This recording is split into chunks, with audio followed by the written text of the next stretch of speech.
We're going to talk about Principle 7 today of intuitive eating. My name is Dr. Patty Ann Ford, and we're doing a series on all the principles of intuitive eating. There's 10. Today is Principle 7, and we're going to talk about cope with your feelings without the use of food, which is Principle 7. This may or may not relate to you and your experience or your relationship or your story with food.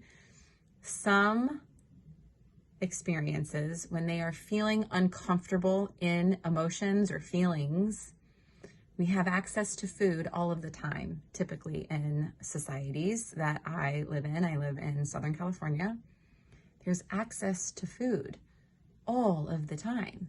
And if you're feeling an uncomfortable emotion, it's so easy and common to use food. So the Principle 7 of intuitive eating is: don't use food to cope with any feeling, with happy, with anger, with grief, with joy, with sadness. And what that looks like is, all right, don't celebrate a success with a meal. Go do something else. It doesn't mean never, but celebrate a success, a test or a job or a promotion or whatever with something other than a meal or a dessert or food, and see what that feels like. Celebrate a life event by an experience. Cope with some sort of positive emotion without food.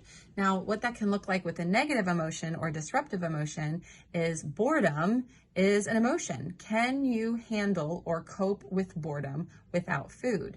Can you take away the snacking or the binge watching of TV and the binging of food? We want to uncouple emotions and food slowly, compassionately, and wisely. First, just bringing awareness. Are you doing that? Are you coping with your feelings with food? And if you are, we're going to practice self-care or coping with feelings without food. And that might take a different skill set. That might take some awareness on how am I coping and what does that look like. Reach out for some support if you want some ideas or action steps. Again, my name is Dr. Patty Ann Ford, and Principle 7 is how can you cope with feelings without the use of food. Okay, keep watching, like and subscribe if you like this series. Okay, bye.